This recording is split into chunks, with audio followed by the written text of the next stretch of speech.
Mẹ́tírẹ́ mi kú tó lè ọ̀hún kan pé ọ̀hún bá yọ ọ̀hún bọ̀ mi wà jíjà ìdó ẹ̀hún di dànù àmì tán èyí ló ń jì fún ká ẹ̀kọ́ mi kó tún yẹ kó mu lọ lé ẹ̀hún mẹ́ ẹ̀yìn ọ̀nà sàngbé bọ́nu kẹ́ni ọ̀hún pẹ́pẹ́ ọdún kúròkó mi tán mi náà sẹ̀ta pé lọ́gbọ́n kíjẹ́ fàgùn mẹ́nu kó ẹ̀yìn kó kún pla ẹ̀hún di da ìyàdé gbọ́dọ̀ lọ yìí fún ká lè lọ bẹ̀rẹ̀ tó ń fi bẹ́ẹ̀bi lè sùn náà mìíràn sì kú gọ́sọ̀nù kó yàdé bẹ̀rẹ̀ nù lọ bọ̀nù kọ́nà yìí náà kí inú bẹ̀rẹ̀ tòmí tó ń balẹ̀ mọ̀ kọ́tọ́ nu yọ mìíràn gbéjà tán bọ́yìn ló kọ́nà kọ́nà kan ló ń gbéjà mi kó tó ń láì dẹ́ mi kúlẹ̀ sọ̀ gbẹdọ̀ fi mìíràn tó gbẹ́nu kórókó mi mẹ́rin pọ́n mi sí ń kó mi tó lẹ gbé mìíràn tó gbẹ́nu mi lóbi kọ́nà tó gbẹ́nu mẹ́ra kó dàdé sùn dàdé ẹ̀ kó àzàrò kó lè kọ́tọ́ nu yẹ dọ́ mẹ́ra kó nu gbéjà bá wulẹ̀ yọ mìíràn lórí yọrí ọ̀kọ́ ibi gbẹ́nu náà lẹ́kọ̀ọ́ sí fúnẹ́ wọ́n dọ̀ mẹ́ dàdé sí tẹ́kọ̀ ètè yọ mẹ́ra kó ètè yẹn yamajẹ kú dàlẹ̀. asẹ́nà kezomẹ́fọ́ ntokunu ìlú dokunu gbàgbínú pẹ́ẹ́nù hàn adótó rẹ gbọ́dọ̀ mi kọ́lẹ́ mi dẹ́ndẹ́ tán mo na sẹ́dọ̀ ìpàdánù. àbí yàn rẹ mi lẹ dẹ́ndẹ́ tán kudo kónó ẹ̀rọ dẹ́ndẹ́ tán àmì lẹ́wẹ̀ afẹ́ra kó tẹ ibẹ̀ sọ̀hún nàgà de bẹ. kẹ́tùmọ̀ fọ nínú kan jí mẹ́. alo kẹ́rẹ́ ya ẹgbẹ́ ọpọlọpọlọ wa de bẹ. pọpọlọ wọn de. àbí. kúrítọ́ ipe jíyọ wẹ̀. àbí. orí jíjí ọrí. orí jíjí ọmọ àdé. ẹ tiẹ́ mi orí jíjí ọmọ wẹ̀ yé tẹ̀lẹ́ de mẹ́ra kó ibẹ̀ sọ̀hún kó tó ìtiẹ́ ni yẹ máa jẹ pan yé tẹ̀lẹ́ orí jíjí mẹ́wẹ̀ de yín lé sùn mẹ́ tó wọn àtijọ́ fi mìíràn yìí nù wa èyí kún pla ko eyi bene to mento yi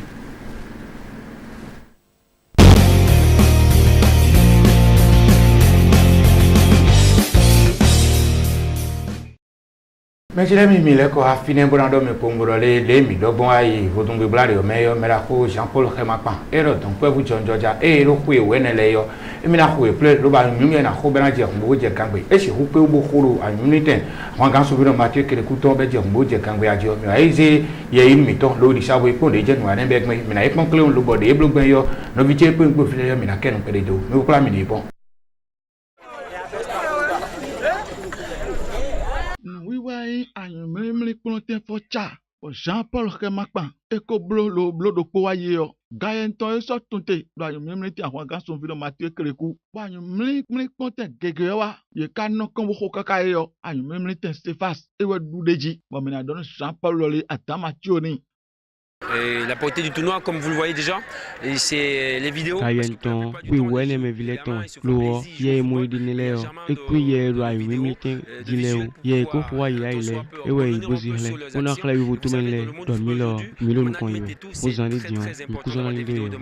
Et si jamais il y avait de grandes tas ou bien des garçons qui tapaient dans leurs yeux, ils vont les suivre de près.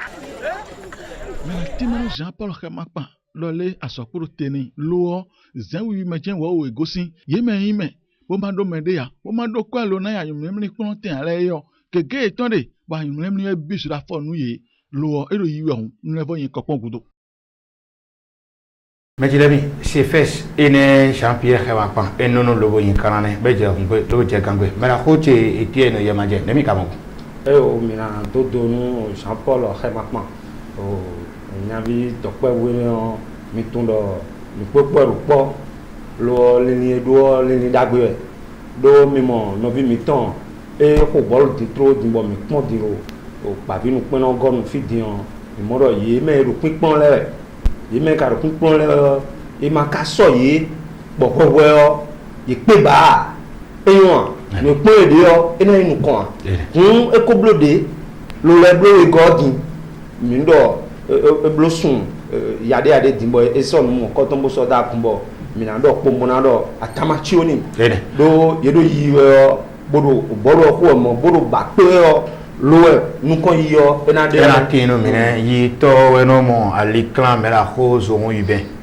o pe na to Jean-Paul Khemapan le tenpon lo ka pon na to biwe ayun memle san le ji yo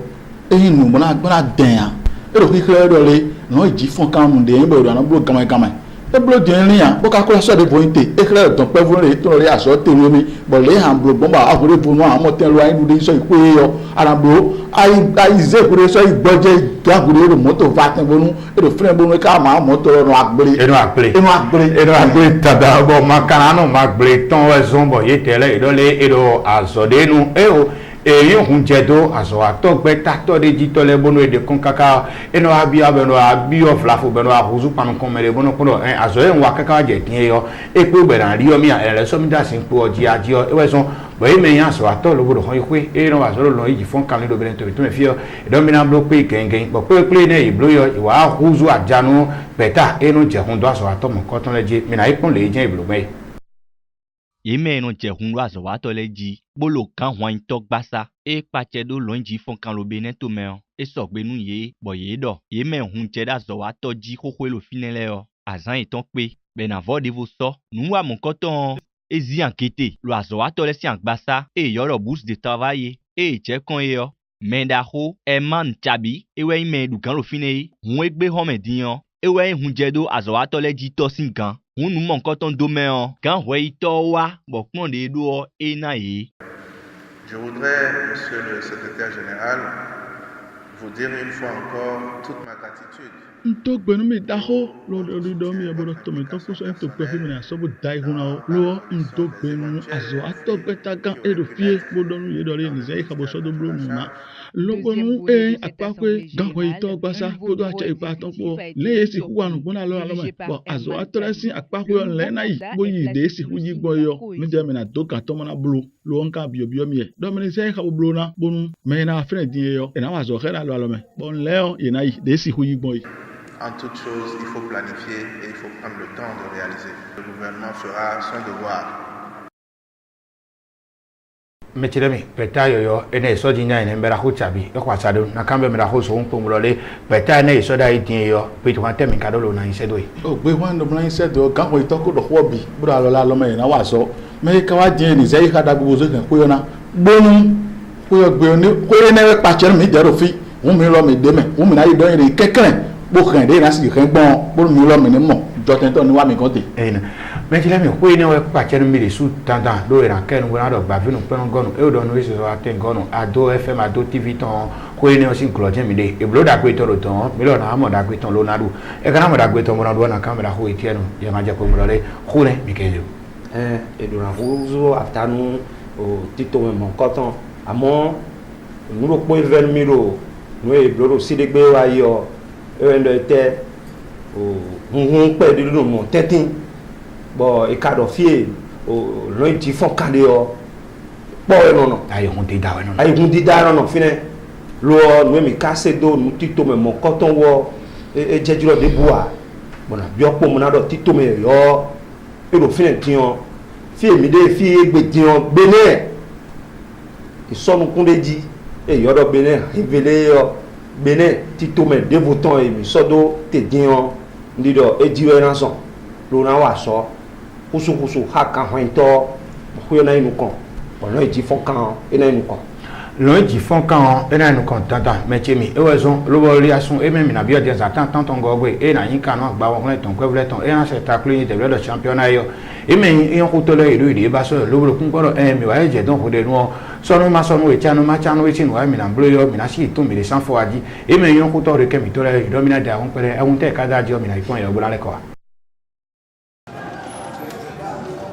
e so pe nbenevile anyumlimlion ezi enquêté pilo dobusun si azan ko duwa ile o e lo ton so imo li asume mi na biodin azan ton tanton gogbe no iwa yin anyumlimli gbeta focha be yodo championnat yo e deji gbangun e nemewezon bo eyon khoto gege lo ede me gbeji pon we kaka bo requin si meleo e jo ede doa e lo ede me gbeji pon we enewezon bo mi sekpo eyon plon meto iton bon le igbo en le de la pane khyo edo raton mi joueur tere kere jiwe ya edo asodi football no wa uno go hon na wi donc enio tame mi wa fi ora so wa bona go hon ye o mi ka kono blue indi mi be ya ni me ne bo to asoto et tout que emi blanc endurance emi na force dessous donc force aussi niveau mi de oui mi kamo LC2 lancé nya ndagbewe mi na je ko we bo ponde na ni kana ndagbewe na yin no football béninois au moins ina mo nu ko je football béninois ji fila ere so ina zombo nu kon yi na tinu ye mi de ere so nous kuna djemidi donc et nous d'agbe ndé bon et nous mini essayer beaucoup ndé nana donc quand même les créer au final mais quand noté ko ni ko créer des milo mina gonuye ni mina noté ko to créer ko na pamia donc nous on plon nous plon wotune que ezelo bodo elo nous les nana mi kadeu nous e mo mi de enyira me de ko terrain jiwe mais tu l'as vu, mais tu es un peu mololé au requin, pour le miton, les dos, il est bas sur le boyau, et la belle rose, on est qu'un deal. Oh, ouais, do, il était à la fois, il était sur le bon now.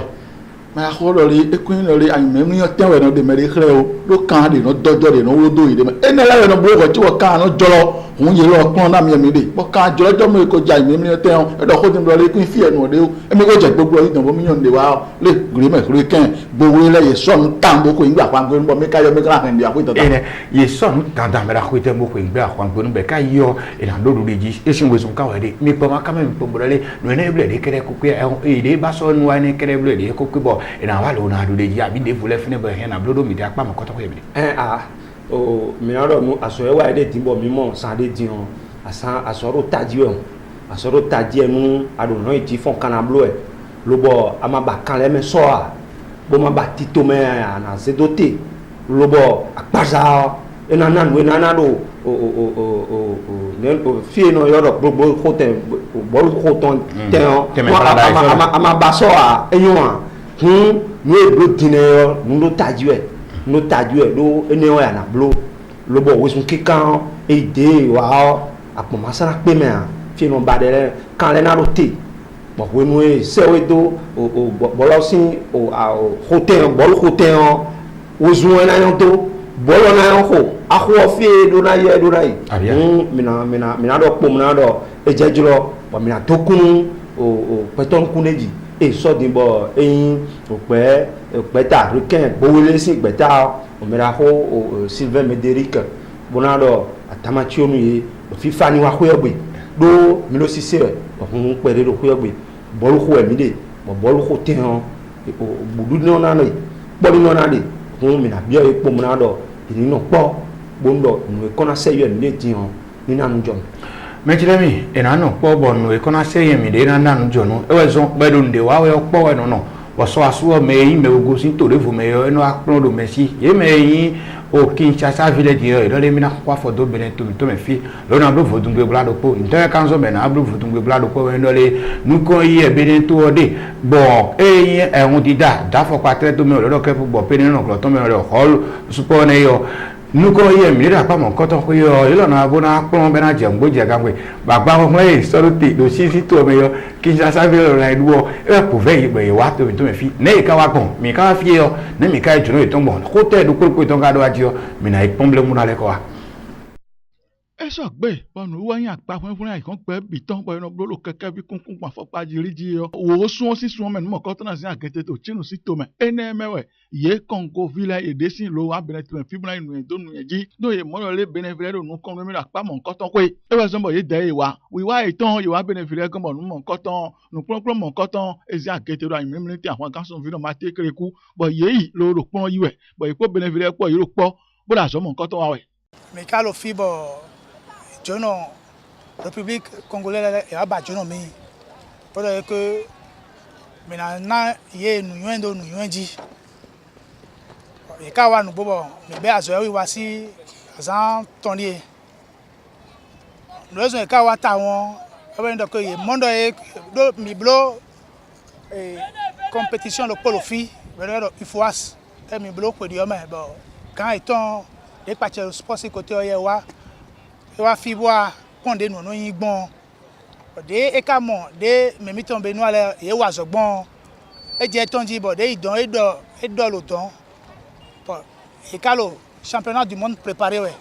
donc e do e que bénéficier maintenant dans bona yin nu do nu yin ji chobona yi championnat du monde. Nous sommes venus ici pour une stage ici avec Miwa Beneto mefi lo na montembo na inu yendo nu yenji trala lo yeme yin no vi biton lo bo yin benevi lo bo do nu kon yido afopa e no do bo pene no gloton be no si sa fodo nu kon lo rule sport e san linu azan do ko aton ko do ne ko ne mi ko blo do fine vonu bla do ko mi na blo do adon de wa lo banando nu ko yo ebio tanda o ye me ko do nu yen zinzi mali mon ko ton pa ko yo e je no drondo agba ko yen e soro te o chin to ko me do ko me mi de yo mi me yin kon go vile mi na se hudu deji lo bona yi bona kan jo anu to mi ton e we gouve ye me yin to nu ku mi ton lo ron pe nu kun do lo yi fon kan hudu to mi to me be do se mi do bene to me fi lo bodole mi ni wa klon nu yen do ye me yin me ko nu mi do pa mon ko ton ko le si tali mi na do gbe nu ye me kalowe lo bo yi mi lo molole e yon nu wa e no ze lo no so ma ka no zo meton e go sin fi de voi lo bon nu kon yin atin me yo mi na do gbe ye me bi mi wa ko won mi do ko no e wa mi ko do do no se zo ato we po e wa lo wa ko do toto la me gbeju nu me to do popo poto ye me yin e hun da to mon ko ton do popo o pa so mi de re so mi wa gona bo ka do mi ko won nu kon yo si ka ho mi de. C'est pour ça que nous sommes venus ici, pour qu'on puisse travailler ensemble, pour améliorer notre travail. Nous avons la joie d'abord de voir que les Béninois ont connu cette discipline avant nous. Nous avons vu la bon mi tun dole do un didale koton elodo rulo sport e sin dalio mende do nu konu mi ewe benetore mi wa fi din yo alo wewe eze lo boke boyimi lo bonu e ba mi de yo edo bi fu ikun mi ebe do kunbe lo bro gangbe jewe na yi nu kon do to e mi de do kongo sin to wo me raison ye me lo je kun do rulo sport mu koton sin nu yo ye se mi do lo bodo mi wa klon do fofo mi ton e yin bene villa etondi mi ka wa din yo nu da et que nous ayons cette expérience à partir des Béninois.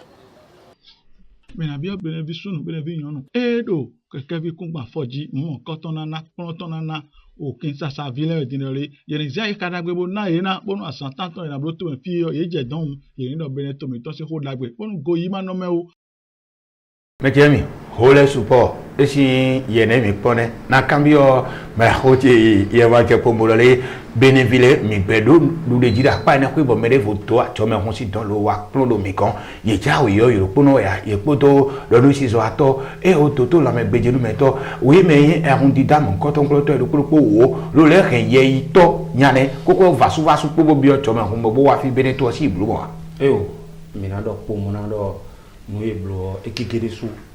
nu akoya ba hon teme on a son ton bon nu e wa ya kadero to de vome on o to tu e merci meleo idonamo asote wa e kade e mi igbedin lo na se ido asote wa e kade o fie yero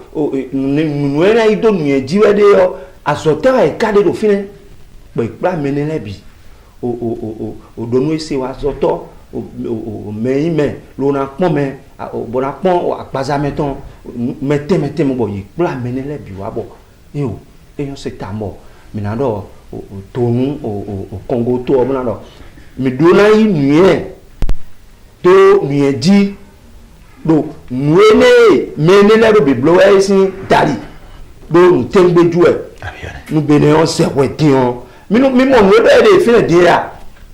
pene fo pa yaya pene mi do en bolo so afo ho ama pene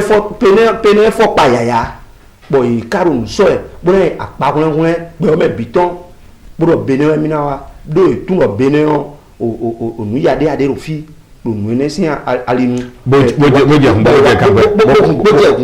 me wa mo na mo le ton na du so bra mo le ton na du so mi na atama mi na da bejina to ni eyon o na kamera ho so hu ben ko mo le beneto iton ta do eneme bo peto ko ti to gudo lo wa pon keke mon koton hole support e wa pon temi ga monte o go na do Bénéville bana do le mi na do ko mo na wa yen mi de ya apa ene ko yo Bénéville ye jinjan de ti tengbeton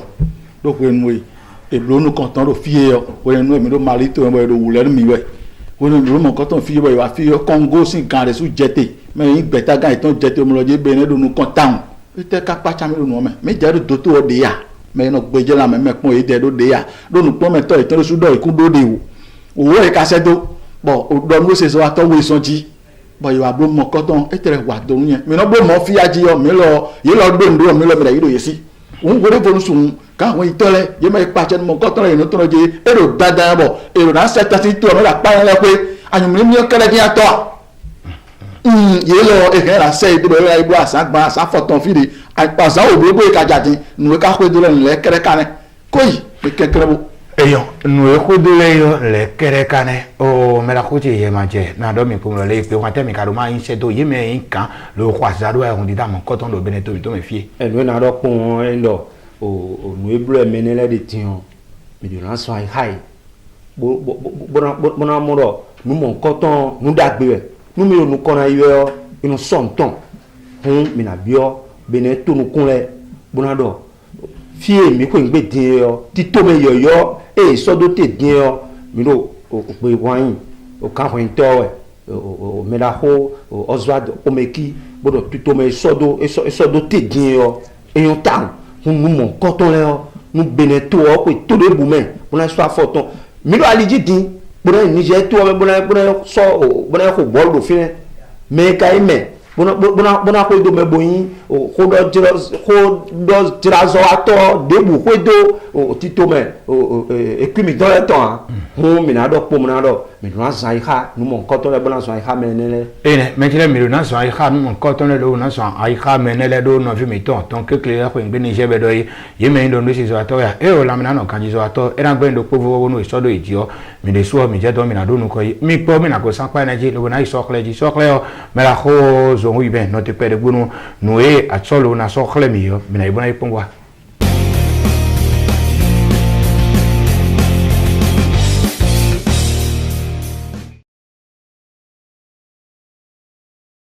mera hoche zon me ado pongo e rometon ne mi wane sokleta sokle mi kari o tuku bolo na sokle pe mi ja ne ko no e ye o le no bon no yin bo no do po yin bo e no so ye be no ho le jina ku bo mi na pon bo le ni gbon ira kle bo mi na pa ko mo na mi na motora abi do yin yo ko to me je mi bu plan mi pon tuku bolo wa bale ko ba kendeji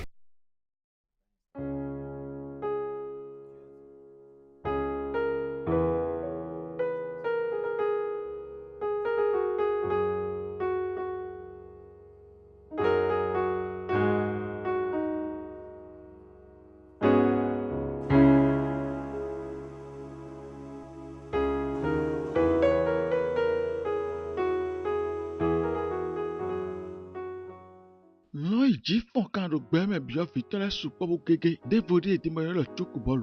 bolu o e wa benete me fidi on ko ya foton ku weri bo benevide e ko mo koton ko bo ko yiyan ko ke ka bo ko iso me wi to si afo te to fidi on me ne ko blo ko wo wa yi ka bo ko iso benete o si afo to te do me wi gba e kun le do gala to me lo ko yin me we go do me wi gbeji ye le to ko ton ye le me we go do me wi gbeji bo nya viene pon me de bo yo crespen da no yo e we yin ko to te ngbeji bo me wi gbeji sin gba won no le yo ye de keyin ton kaka ba ko do gbeta ino federation ye gosi ton bo wa won ma se do kan won to pasa me yi gbenu ye ya bo ko we di wa yo ke ni ato me na yi be si alogo de ma do akwe ma na me utu bo ke ni ato me ton e gan me do bi kan won to ko me ton le ko le ni gwa lo ye do me do we go yin we e gwa lo ni de na inu konton bo na yi me we si agba kun won wa pe bo mi lo na gbe je yin lo na yin lo le me we gba inu yo do ko d'Afrique yo de bi bene to me pon won me do kenken gan won to pa ton ko ni ijo no yi ton lo epo ni do ko bonu yeni kenken mo me wi gba ro chuku bolo si aleji o eni bi obene to me Crespin petit frère tu ai gon di da de no da eyon bi me mi me bi no me wa so mi do eni ma jodo bodo kan de bo mi na ponde na now aso ne bi boga be bo e we do be e be ballon chuku bolo kaka be we wa ze bo yi lome bo ye ho don be we e ho et yi bag do temps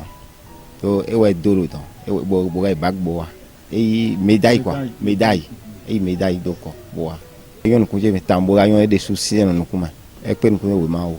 bo do comprendre do nu e gan nan du me so e we no hodo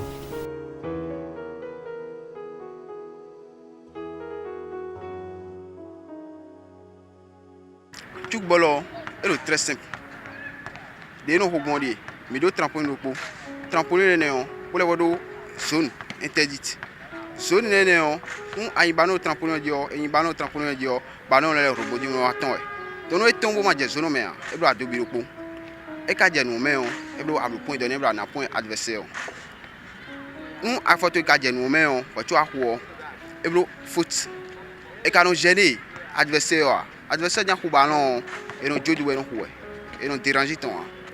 donc 2014 j'ai été deuxième meilleur frappeur au Cotonou championnat d'Afrique de Miro mais le meilleur défenseur le mime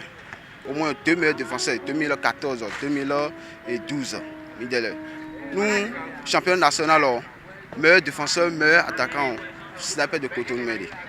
tu bolo e besoin à nous sauter et non on a non oui maintenant on va d'accommoder dessous donc tu bolo do Afrique ogbeji o Bénin ouais une meilleur deuxième do Afrique ogbeji.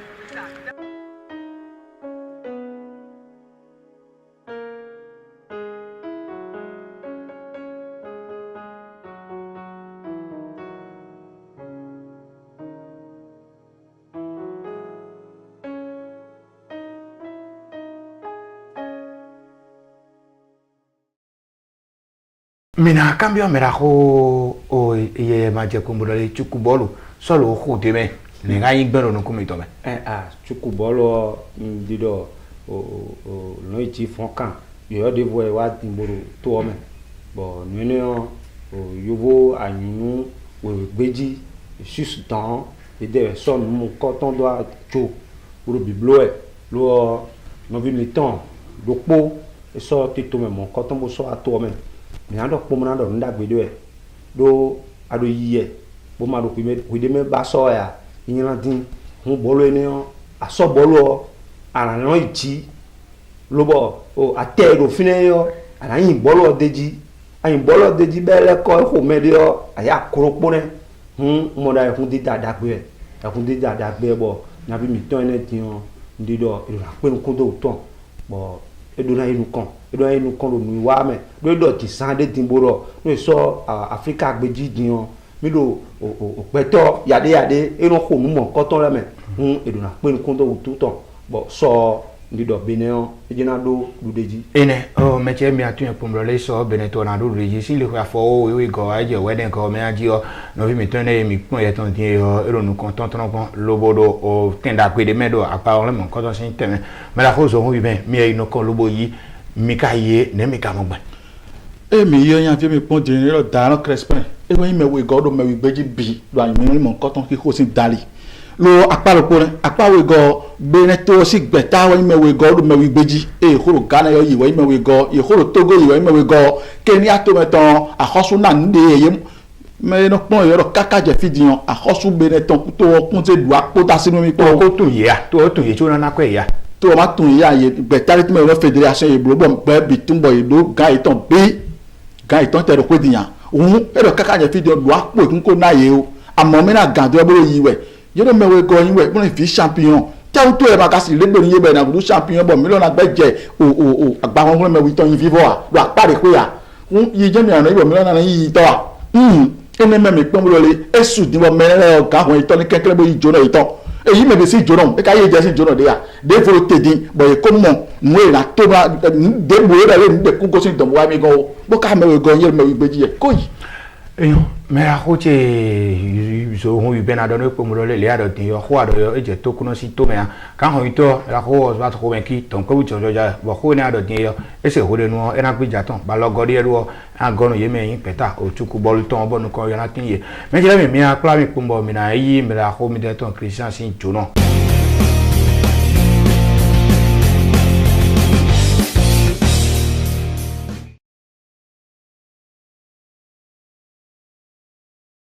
mi wa ba sa me la ko Christian mi kwa bo me ho gezo donwe me ku do le ho o mi lo le khote kan khota egbe o khota jo mi na do khodo alogo do na gonu bolu kho gbe tale o do mi des mi tun do agba honlen de yo championnat national de football o Zande Dion e na be do to mi fi lo mi ka mo do e do na go alonu bolu kho gbe tale do tandame go alonu ye o nemo esi blogbon mi desu mi tundo azan tanton go edo o liasun e jawe o meon ewe nu mo koton edo na bewe lo mi ka tundo to mi ton fi o nu eyero la loi sur le financement du sport nu mo koton EDA nous mon coton ma de ya e we indo e ka dona galo nu o bol ko beta le do tandame ne mo e na blogbon bo bol ko beta le o e na si galo nu ye benado nu kon yi mi ka tun lo ni e na galo nu bol ko beta mi ton le o aliwe nu ere nu e yoro financement privé o nu mo coton le ton beto pa na go alonu bol ko beta mi ton le de ti me yoro financement public o akhosu na go alonu bol ko beta mi ton le kaka je gaenu saint de code o jangdo nu mo coton nu ne mo e bol ko beta le ka si blogbon ne mo e mi de sumi si go alonu yegbon be na si do e na si ho o agba won le mo coton na bedo azai jawe de le me nu mo coton e inde bodo ai hamen mi vivere bo mi tun no egbe yo mi na se mi na zero ateji bo mi na kendo nu mo coton ne mo mi si blogbon bo bol ko beta le o e mana be agba won le mi ton yo lo championnat bona anotero alidia enele bisesio nuwan bo mi na kendo zadi me ho gezo e je toto me mbai Mejilemi mina tuye kumurole ko taji do po me la ko Christian do lobono me na do ko lo bana sino funa do wa me la ko yamaje asa tanton li aso mi abi tin apa kon e na se tagbe do ko jo jo do championnat yo na yin o kana ina bonu e kana be sin be nka bona ya fo nu alo te ka na duna be mana no te la na gba me ya alo na duna pon endo o nko do nu mo ko to ro fi do asa ko je din bondo nu ado no iti fokan zona wa do ali debu nu koton arama akwe we go arama akwe atongo arama akwe mi se dizare dimbo ye me kongo to ville o iwa fidin mi mo ye me na bi wa fidin ya ye ma wa mo ponle ye wa mo pon wa akwe nu e so town lo wa bukatu o no wa gbe mi jayo mi do an do deji edouana nde donde we donkun mi ka donde nkun mi do ade kweton to me fio mi mono ye me gbe to pa aso pe pa le eno duro ye hun be na wa bulu na kwa lo nu ti to me le lo o se e ka se lo na bodo nu mo ko to wo se ande ya ka wo ito o kali usoglo e ko so o se mon koton o so yi o demele gbasa bodo ye ni gbeje pon lo so nune bo so do to onu bondo lo iji ran fun kan ni gbofin lo nu mon koton o fine le wa gbon be mo pere lo so da po me on we mi ankun do ni o ero nde na ya mi abi opo mo na do akhosu kere o epe akhosu okuro gando e amo titome e dimboro pe me bio nu agbon fi ara gbon le be ndo titome teme le o asara mo akhosu bo eso ko e wo buobu lo sodo ran iji fon kan linu o ye me yin me peto pa ye me yin me bodo aso pe pa le yo ye we no nu mo ko to blo e lo ko be do bolu me bo lo ko be do ran iji fon kan me bo fi de bi bon miro fide bu diomina se do merci ati dasi no na kwe ino publicité bleu media mina se do na ikno na kwe Ronaldo bon menele edo kwe buru o gbezido jiwe bon ete kan nugbo kan midele to fi down bon nuko yi de yo eju mi do re ji fo kan linu aya nuko yi yo edu na ju mi bon se mon koton ndido de menele edu na de famena abiane o metile mi na kama me la ko Christian kunongwe pumbrole o saint no boe mi ke no bolole alogo no apart on le miton e la c'est appelé donc vous yo na yin kana kwe no konu yeme do o eyon khuto betale yo e supolo kege no boe ko no e ko me la ko che ye manje do din yo peto pa o e no supo wa khosu de masolo o ko na me mo e ka na yo bi je be da ku me be la fon bo ko na ye be la be da ku me bo yete le na do du bo me le ku le na ko ve ku be la fon ya ndo e so se de me le gba sa ya mo no do mi de o azon e je bola poso ko to me file o akwe sin hoyin azon kokonton e do azon da ho je de film e kan azon kokonton e kan gbo azon kokonton e do na zo tito me le dai tito meneo esi yin nu po me na do e o mele ni chite wa so kweton de me o nu yin bo 5 de be ko to bo tito mo koton jijan yon nu do mi de dimbo do e se kwe no ze la po me e se kwe no ze de o in tito me de o mele si se mele ze kwe la po me o nu me se no ro mi na tun no yo bo to me o ni aro bala fo so kwa ga ba ho Ligue 1 ona ko Ligue 2 akwadi we no do hwe to bo no si ko Ligue 1 akwadi we no do hwe to mo si ko Ligue 2 amado hon de do sin we no so lo fielo tom fi dion na ho bala fo so ho agba ho mo ko to na ho me de no chom de ya do sin de buro nu onu a se maka nu onu a me de su mi tu no do de men lesa gbasa don do azanton de wa dion o haglan sen na do ho haglan nu ewe o haglan mi no ko de me sachet mi no za ne le dion o sen na jeun do mo ko ton di o ewe sen so do ta bodo wesun ton do ne kagbon mi dere ton yin lo eji fon kan si sen e bana zewa bona gwa lo nu o baro ko beta le ya yin se mo ko ton adi be do boro na ko to mi ton e fi e bo baro ko beta lo e o mi ro championnat mo ko ton na bleu agba won e yo championnat na bleu e na tun a lo gbo lo e na wa nu mi e do mo ko ton na bleu o mi peto pare me no do entreprise privée le e na chite ma e o reken gudo yin na no e dragon gudo ndo na no e o krake gudo ndo na no e na yi bo la sino e gudo bo nde bu na si do ka sini ya ils ont en toute liberté e na yi e gudo bo na ni nde bu e o ni mi yi dion no e lo fisque ne o e na je gomenu mi o e na yi mo do mi mo lo do fi dion sen mo koton yin sen do hodo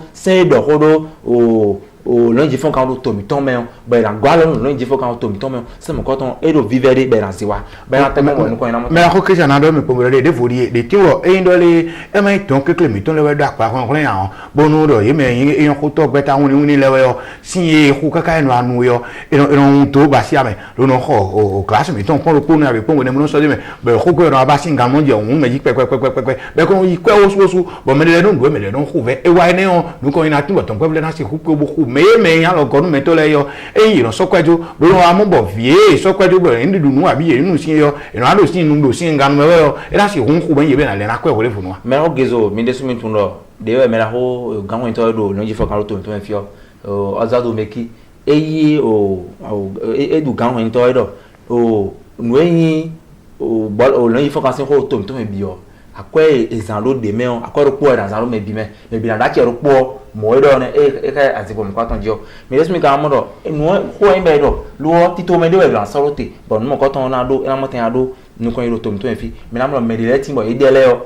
ton ke mi ton le e je bo lo ko gbe diyan e no 6 million mo pa e no so do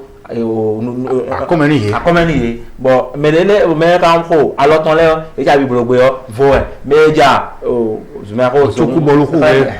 akwa vo e no le bisese mo e so sen onugbo e so sen abi so tito mo ko ton da yo mo lo mele sa kwa wa e na e o mi de alo mi no ko na so bo akwa ma wa mi de gon de ya me ko pa ko po le donc que mi ton le me bi tun no e de le e ro ide yin me bino wesun to lo gudo na bo eno ko bi bere fino e ka na blo no ba me binado zen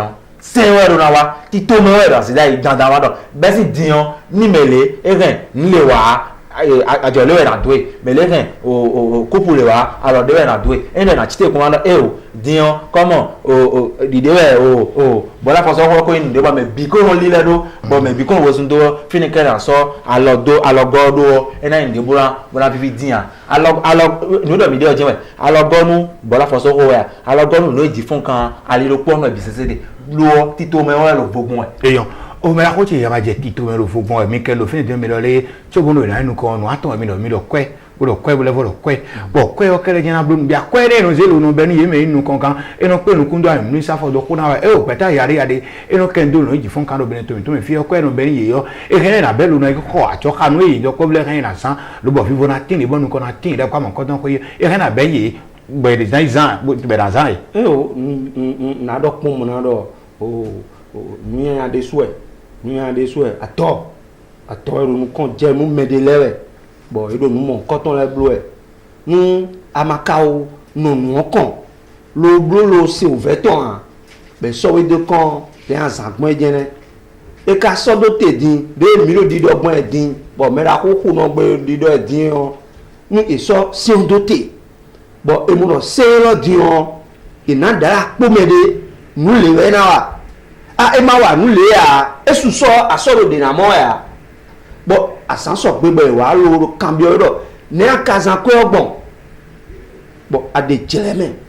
bo kle da a o fun apo ifile mi se fun awe ro do ko sina nu yemaze tito odaya nu edo emi de o no jena ejena do mi pola de tebe mi na do po mu na do o yero confien bo yeme yin o lo iji fokan zo atore edo ye jodo e bo yeme karu zobo karu ganyu ele o ye de lero moto dakuda kokun e o mi na do po mu na do tito me o e se to te din o mu mo nkan ton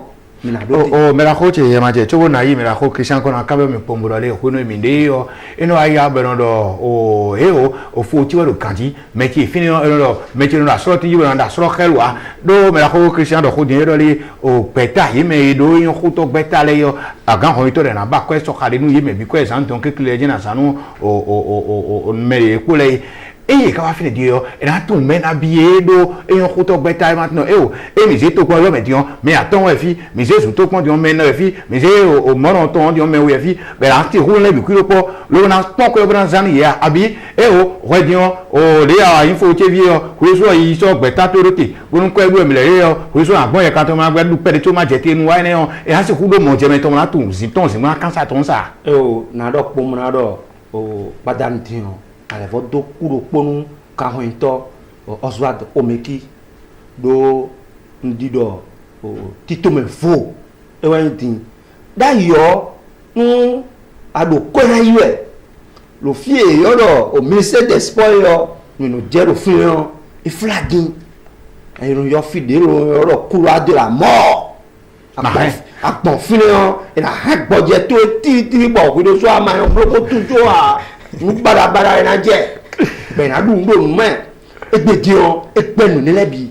bo kwa mon koton edo na mewe dion edo ajo edo na yin eso ndo na no fide lo na yo me de lo bra do sisu tu eso gbe sagbo wa yi eso lo muna yin ya ina yo ye me yin me lo bo yin ko jira zo atore atenu pe no o camera ye bi na fire be na khle ayi dara po a il da po ai na medio e kawe mi na do atama chioni bo tito me le kare egbedion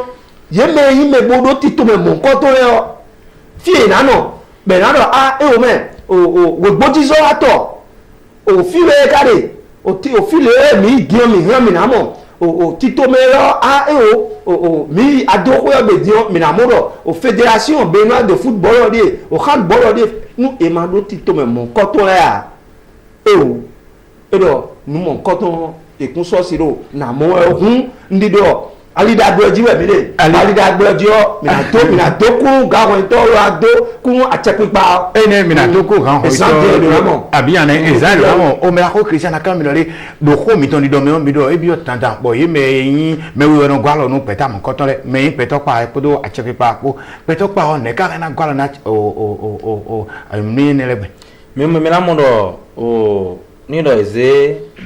tito me de beta yo no bala fo so ko lesin do te o e do nwe yin e do aso de bodu na blu nwe yin yo ro yo gbo me ro charge aso nu ko konton to lo amo de na blu ko ma so a honu me ro ho bala fo so ho le o to ni san pa ko yo e nya gba nu ko konton ba no pen yi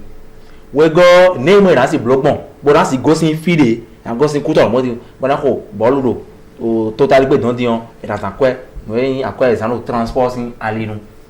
atongo e yin de mo e na blogbon bo mele o e na si toju ye e na du nu ya e na do e na pe e na ko na gbeje na me to kun ya be na si ko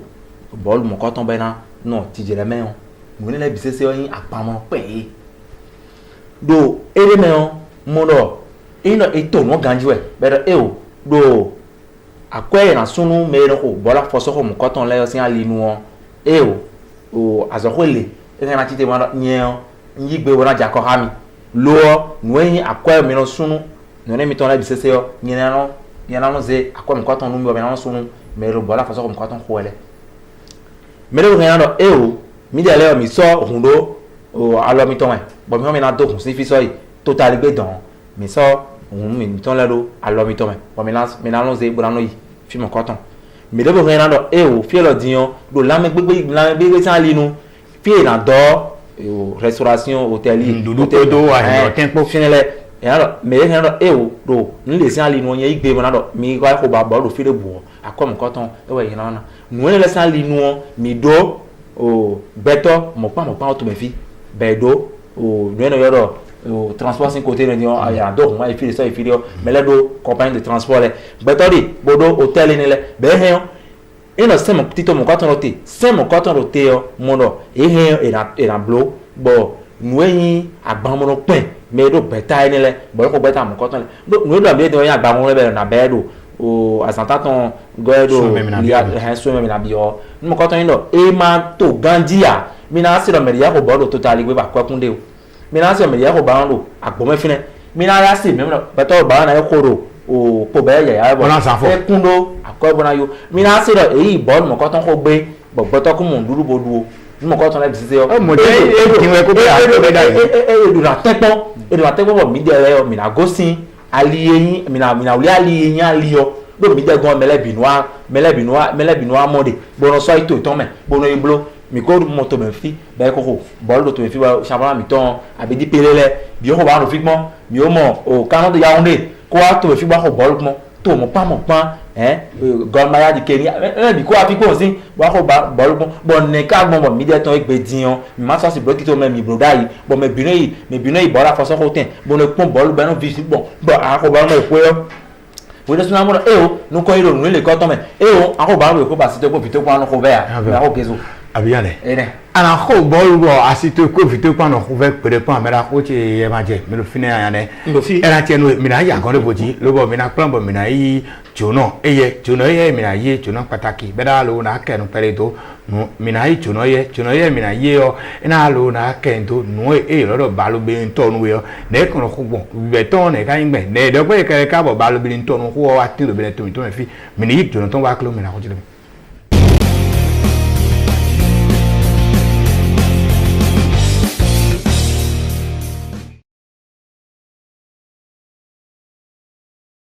Meje mi le ko afi tantan jono ko abo me la ko cha so ba ma de wa ndio mi do mi de kesi do nu mi do gbenu hoton di lo pon télévision à 2 FM le do gbenu bi bo do gbenu me da so do file bi su ni o lo mi do me la ko aso gba hun dayon oben ni we yin ka e pache nu lundi fon kan e no lolo badminton khasun vi ko bon do ta ni we ga e pache le nu diyan boro de na bon be na inu kon do alome mi do na mo tem na inu kon ene me la khoche zogun ama olewa ma do no mi na le ko ai lo ko taji o fi o mi na kende ji me la khoche asoba de o pe kale ka mi wa se ayo mi ko bo khaso lo ba lo be ni to no do mi kale ka mi asorote do nu mi to temi pere mi video me le bina na tempo mo na khokambo nde yo koble wana de bon ni no meton de ibama na yinu kongbon e yi wonu sport dio no di fokandio e we na blo e no si on do mi di bo mi wayi mo sport di no lodo e no di fokandio lodo e badminton no be no ko e khaso bi be no ko mo do ta wo e no mo no yo problem no do no ja to be no ko de mi kazi ya to me fio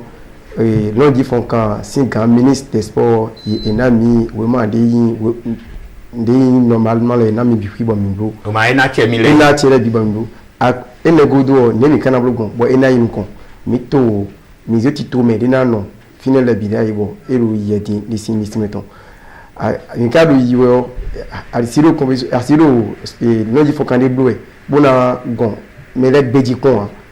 di beji kon mi lo ase de to me be na yi ko bona yi ko khem e yo ko to rivu mele bo mi na bon bona do que yiro nu kon yiwa yero ko ya ene aussi ali jiwe ndi no kawegi mais la côté zone balu benu toro me kende o kasu fi ko pon doctor même le mon coton me pa chena chen ko fe lo e poko ro me la ko e kun fa me na e du kan lo me beji sin agba iso te boy na so me beji don africain boy do yo e du kan lo fe lo wo fi mi tore ya bijan to ngbo me na yi me na de volo me gbeta de volo gona bo yi nu wa de volo de jin boy na bo e lo sun me na bi yo me la ko e kende wa mi ko kende o bi me la ko so wa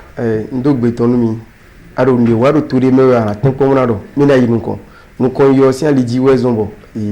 mi de no zekan do continent africain bi fio mi élection ton do Australie bon yikado azo wa de toto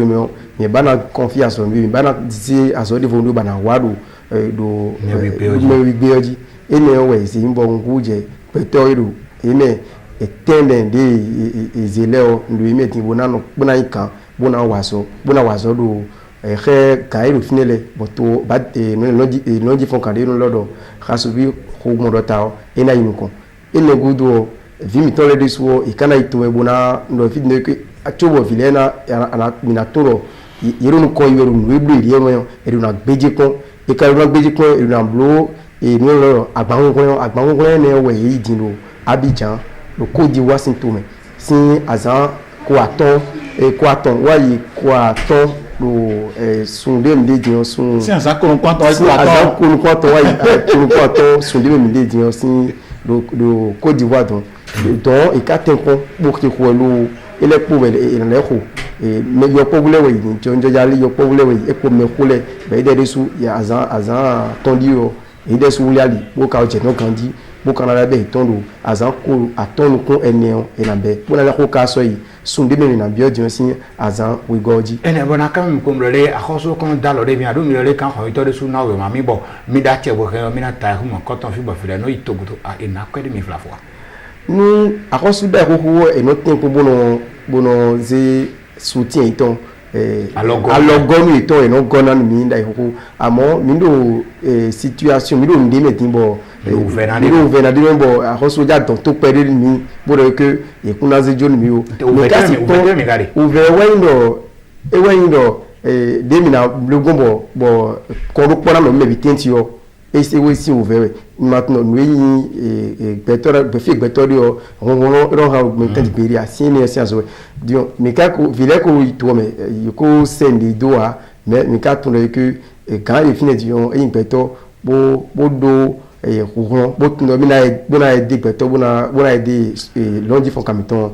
oser les joa même quand ne que na se jobo filé na monte mi pe wan de sedo ye me yan lo gonu meto peto pa lo bolo me pon e mi pe wan de sedo lo bo kan be wan sedo a check wa de su bonu no fi mi ton ito mele na ko alo ni beto pa le o ndon yiro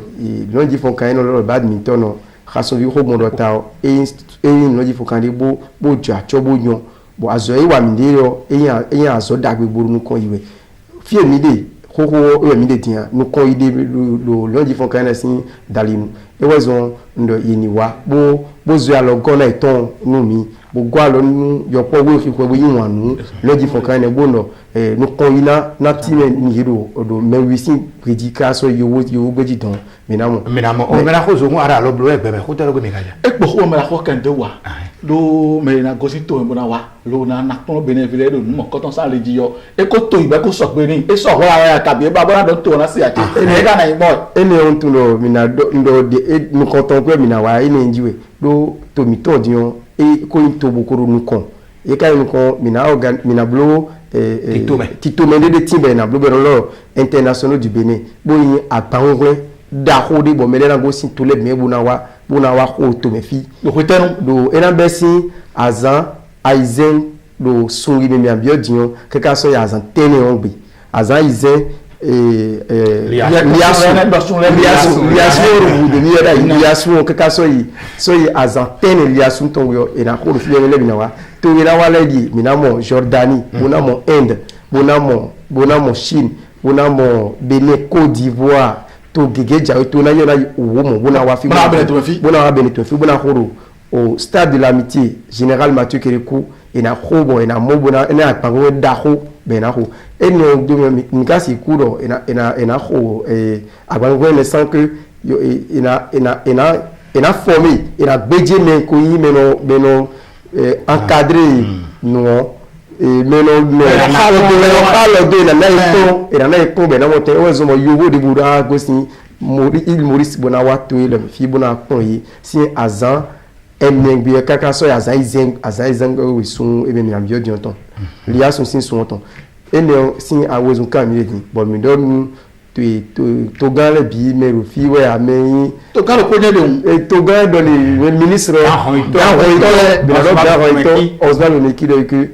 nous le milieu qui mindel pongi to kun kai ni to pongi to biton alors gigorolio et nikona et kai peto particulier et medo entreprise beto pa debu et ni tepombo wa bona gwalo ni bon ne na ni ndagbo mi na waro alors mina so e hon di da mon koton da yi ona bi meleka na lo na pon o anulon ko boka su tane et na su da poli to bona bi ho me a because mo mina do ni tepombo wa soutenir wa gwalo nu nous dit faut quand le badminton nous c'est un robot d'ota et les tempos ouais mais pour na souda pour na wa et la bien home pa li la bien home sans no po mais raison khone mi kan de bo mi na ya gon bo yi ma ho gezo yi ko to bo na idu akwa di jono ja to ma ko so na si gwa lo yi bo na jono na ko to khare o yi Maurice Mauritanie ma to di bo bi lo po China we lo fune da ya gwalo ni bra ko ne ga bon na gwalo ni tanta wa so bon ko me la ko fidela ko lo jabo alors lo me le rena blu bon yo e na to be na je bo je kan me la ko che asoba e na chenu mi na le ko an mi bo we de fo nu kaka to an mi mo ko ton e na yin kana mi na le ko an mi bo we ho mi do ma la nse do to vito sile mi na nse do e endo a to vito sile do to jiti me ya lo gon me to pa e a check pa we su me to lo to ji lo mo le nu e bene to vivi mi ton so a be lo do ba lo bin ton o ha so vi ko bon do ta ene yo e na si hu tin lo na tin gbe bo na li to do e donc que le no ko bon lo be to mi fi yo mi gwa lo nu ton ko to ja bo nu to mi ton e na so lo ji lo to de fo me do e kenu din e lo so me na bi o din yo asanton wo bo gbe me le an ko si o yo fo ayun go no le gbeji wo gege ton lo na kwa to mi fi ye ka wa ko je na mo ne ai fi de je na do nje na do alo pe de mi do mi go ni ye pe to pa ko da che pa ko mi go ni ye bonu kan yo e na tin me la ko cha so ba me la ko cha so ba e na tin mi de le bonu mi na do e yi fo fonu d'accord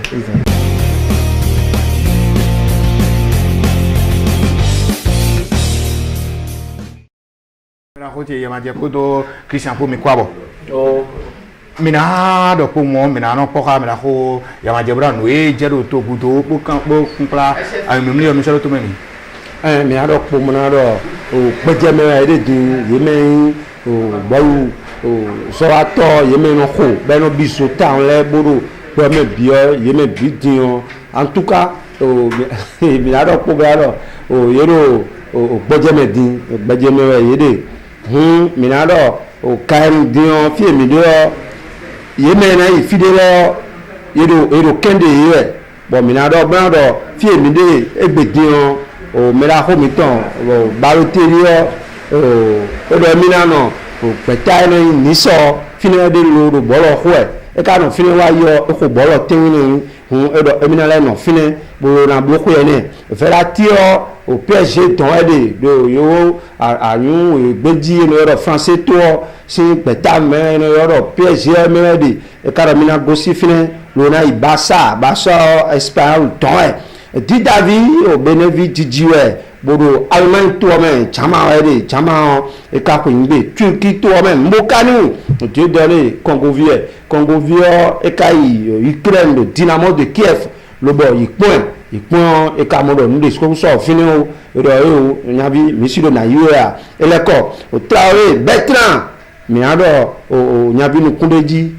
Burkina Faso viẹ̀ bọ̀ ẹ̀yẹ dìyàn ẹwà líyàn òfànṣẹ́ tọ́rẹ̀ òfóòtàn kàbínú vitan mìíràn alẹ́ Traoré ẹ̀yẹ ìkàtà mìíràn pọ̀mùnàdọ̀ nù ìyọ̀rọ̀ òkúbùtẹ́rà confédération bọ̀yé mẹ́yìn o pẹ̀tà tẹ́mẹ́tẹ́mẹ́ boro o fi tẹ́mẹ́tẹ́mẹ́ lẹ́rù pẹ́ mẹ́ bí bẹ́ẹ̀ sọ èyí dé bẹ́ẹ̀ sọ dọ́ àkúndì boro kíkó ẹ̀ do gáàní díyan fífọ́ ni wọ́n mi kúrò wá ẹ̀. bọ̀ mẹ́ra kó Marc Vivien Foé yìí mà ti ń tọ́ da yẹ. Marc Vivien Foé mi náà wá ti tán bára dín lọ àsánlò yìí ẹ̀ tá ń bọ̀ o mi kúlẹ̀ rò fi dín bọ̀ ìkúlẹ̀ dọ́ mi dọ̀ ekoro ẹni blọ́ ẹ̀ yìí ẹ̀ jẹ́ dé bon et matin tol jai ero bol khwe au Cameroun podo au Colombie to po bon tchela fino e caro fino bo bol khwe do lion si au petame bo jai ko no e matin to bon mi no fifi e bo khwe we ne din bo mi na do pombo de no di dormi e gizande din au Portugal to au enape au Chili tito me ko ede dimbo mi yoro ku dira confédération ne o micro vivonwa bon Allemagne o chama e na pe Mexique o mi adote do fine Allemagne jama na ku Mexique me la ko Christian mono no me la ko yema jadi do di yin no yin no